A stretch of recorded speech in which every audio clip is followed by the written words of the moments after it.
Hey everyone, welcome back to my channel. This is Samantha Farley. I am a type 1 diabetic as of February 18th, 2021.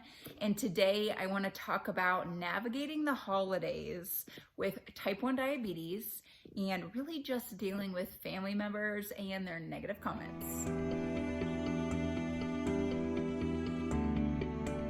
Christmas is a week away, which is absolutely insane.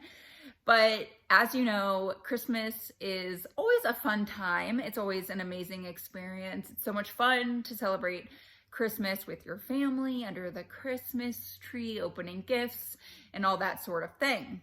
However, this can also bring up some negative emotions amongst not only type 1 diabetics, really anybody living with a disease, but especially type 1 diabetics, because a lot of times around the holiday season and around Christmas, there's a lot of distractions, meaning desserts, a lot of holiday desserts, a lot of sugar, a lot of family members who may not be supportive, and all of that. So it's important to figure out how to navigate the holiday season and be prepared for the situation that you're putting yourself in, and to not get negative yourself, and making sure to not, do a down spiral with your diabetes. So first, let's talk about desserts. As you all know, we can have any dessert we want, filled with sugar, filled with carbs. We can have it as type 1 diabetics. However, it is something we have to be aware of and we have to plan for, because there probably will be more desserts and more sugary items than a normal event. Normally they're laying around and it's easy just to grab one or grab two, which by the way is great for low blood sugars. But we also need to make sure not to ignore our blood sugars during the holidays. You eat as many cookies that are filled with sugar as you want. I'm not telling you not to eat cookies, okay? Because I will be eating a lot of cookies myself. But don't ignore your diabetes during this time. Just because there's a lot of dessert options doesn't mean that you should ignore taking care of yourself. So obviously, make sure to give your insulin 15 minutes prior to eating that cookie. Or if you know that it's easier for your body and your blood sugars to digest that cookie with a meal, be responsible and eat those cookies right after you eat dinner, so you can combine the insulin with your actual dinner meal. So I really just wanted to make it note that don't forget about your blood sugars over the holidays, but also don't not eat the cookie, right? I want you to eat the cookies, all of the cookies. I want you to have fun during the holiday season, but you want to make sure to also take care of your blood sugars. And I say this because I know it's harder during the holidays when people are like, here, eat this cookie, and maybe the food has a lot more carbs than you're used to on a normal day-to-day basis. Your blood sugars might be all over the place. And that's okay. It happens, right? It happens. I just don't want anyone to ignore that your blood sugars are high and have something bad happen, or ignore that your blood sugars are low and something happen. So it's important to enjoy yourself, but also keep managing your blood sugars as you would if it was a normal week. The second topic that I wanted to bring up, which might be more touchy subject, is dealing with family members who are not supportive. And I hate using that word because I'm sure all of your families try to be supportive. That's great. We need families who are supportive. However, they don't understand, and they never will unless they happen to get diagnosed with type 1 diabetes, which we do not want to happen anyway, right? It's hard during the holidays when you get questions, or you get told you can't eat certain things, or you get some weird comments that might offend you. It tends to happen during these family events.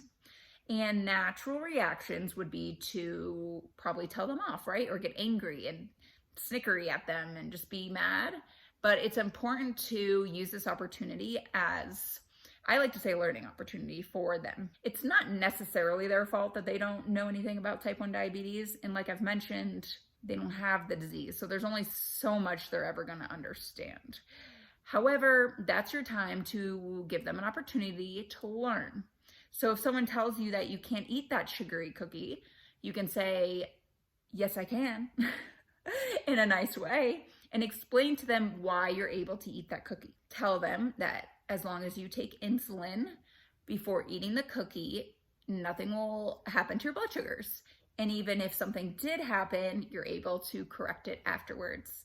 You are a human being, you're an adult, so you can figure out how to manage your blood sugars, right? So you can tell them that situation.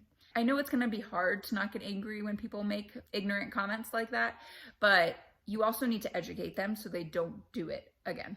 If you are spending some time with new family members, new additions to the family, maybe, a new brother-in-law, a new sister-in-law, a new child in the family, a new just friend that's coming to the holiday party that your family's throwing, it's a new opportunity as well for more ignorant comments, more questions around what is diabetes? Why are you shooting up that insulin?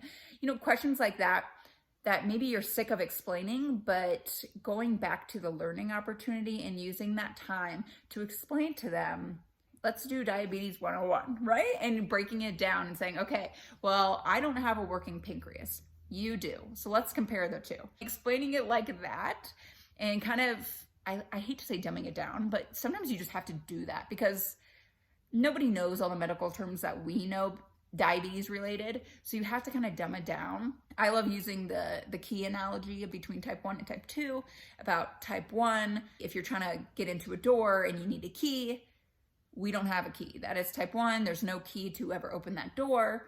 Whereas type 2 is there's a million keys, but we can't seem to find the right one, right? That's the difference between type 1 and type 2. Really what I'm trying to get at is prepare these answers up front because you're going to get one.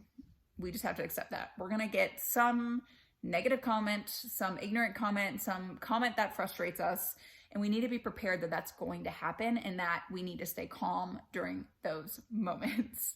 And just remember, it's okay if people have questions. That's a perfect time to share some fun facts about diabetes and why actually it's not so much a bad disease. Explain to them that you've made friends that have diabetes and it's the most amazing thing in the world. You've met the coolest people like sweet Samantha here.